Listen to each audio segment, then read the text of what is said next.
Alright, what is going on, everybody? Welcome back to another video. Hope you're all having a great day. I apologize for the lack of content lately. I've just been extremely busy with work and a bunch of other stuff as well.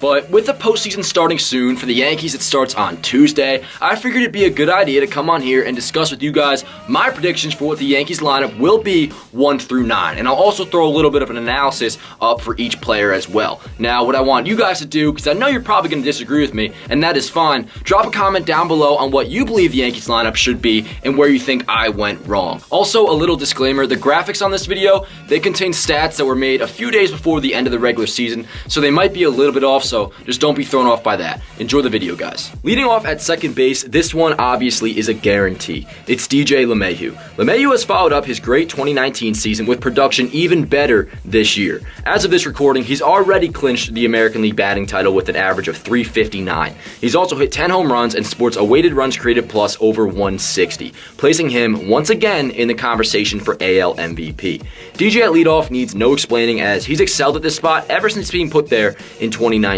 He was also one of the few Yankees to perform in October last year, hitting .325 with 3 homers over 9 postseason games. He's been the most reliable player the Yankees have had since Derek Jeter, and it seems like a guarantee he'll continue that into October. Batting second and playing right field, another guarantee will be Aaron Judge. Judge got off to a great start in 2020. After all, when he is healthy, he is indisputably a top 5 player in the sport.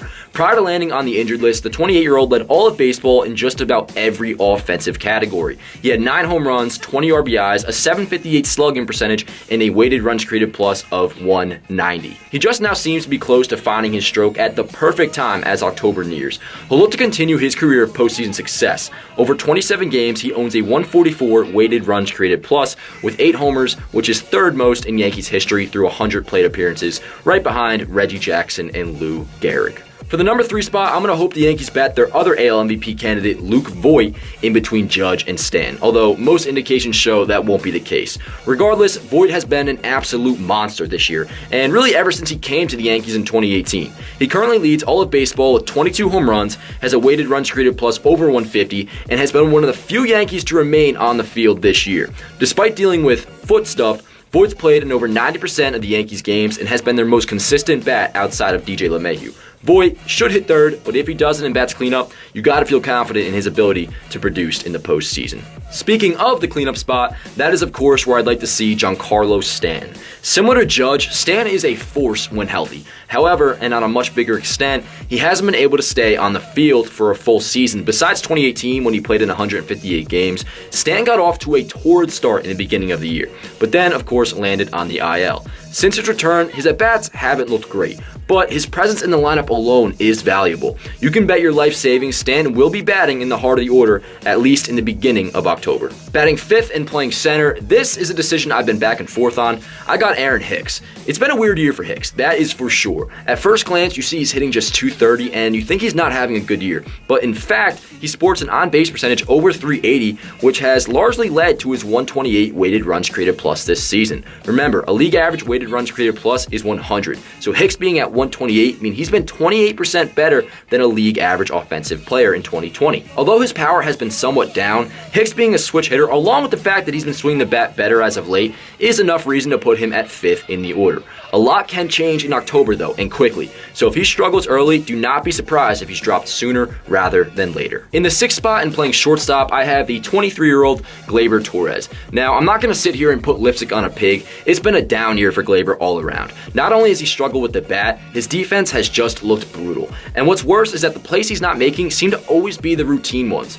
But it's almost pointless to discuss because he is our shortstop. I am not worried about his offense though. Even though he hasn't been the Gleyber Torres of 2018 and 2019, he's still been an above average hitter with a 108 weighted runs created plus in 44 games. And since his return from the IL on September 5th, he's hit to a 140 weighted runs created plus. He was also successful in the postseason last year, batting .324 with a slugging percentage over 700 in 9 games. If the Yankees intend on reaching the World Series, they'll have to hope the Gleyber Torres they know shows up. In the 7th hole, playing third base, base, I have Gio Urshela. Gio's proved that 2019 was no fluke. After breaking out with 21 home runs and a .314 batting average last year, Gio's been locked down in 2020, putting to bed any doubt whether or not he's the real deal. Over 42 games, he's hit .308 with a .376 on base, has 6 homers and a weighted runs created plus of 139. His defense has also been just as reliable, and contrary to last year, advanced analytics actually show him as a plus defender with 4 defensive runs saved. I think you'd all agree with me in saying that Gio is up there in the hitters I have a different level of confidence in. Having him this far down in the order can be a real weapon, and I expect him to be. Now this one is a little tricky. I have Gary Sanchez catching and batting 8th, but it's already well known that Kyle Higashioka will be catching Garrett Cole. So, of course, Gary will not be starting Game 1 of the postseason. With that said, I still somewhat have faith in Gary's ability to be a productive Major League hitter. There's no denying he hasn't been good, but he's also gotten very unlucky. Gary has the lowest batting average on balls in play out of any player in baseball at 165. To put that into perspective, league average is 292. That shows how terribly unlucky Gary has been. Nonetheless though, 2020 has not been his year no matter which way you spin it. He does have quite a track record though as a big league hitter, whether you want to admit it or not, and has been looking better at the plate as of late.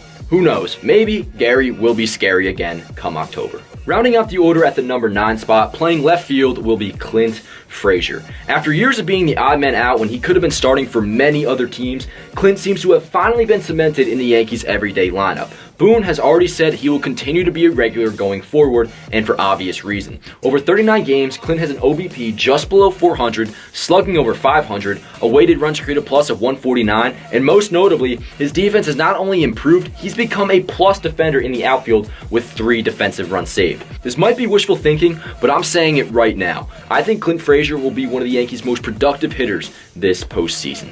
Alright, so that is what I believe the Yankees lineup should be 1 through 9 come October. Now, with the postseason coming up, I'm going to try to pump out as much content as my time allows. Once again, I do apologize for the lack of content lately, guys. I've just been insanely busy, and I hate that that's the case. You guys are the best and most supportive followers anybody could ask for, and I really couldn't be more grateful for all of you, especially for the fact that we're about to cross 30,000 subscribers here on YouTube soon. Just saying that is crazy to me. So yeah, I'm going to try to get out more content throughout this month. Hopefully it's going to be a long one. You know, if all goes well, we'll be talking Yankees baseball, at least for this season, for at least another 30 or so days. That's going to do it for this video, guys. I appreciate you all. Follow Yankees Avenue on all social media platforms. I'll see you guys next time. Let's go, Yankees. Her body's gold like September. She burns through the night like an ember. And all those things we try forgetting, I remember. But we say we all fine, we all fine. Sunny day dreams and we up now. Vodka lemonade, I serve it up, it goes down. 75 degrees in a dope sound. All you need to live fine, to live fine. A little sunshine, cause she needed a dose of rainfall in the evening.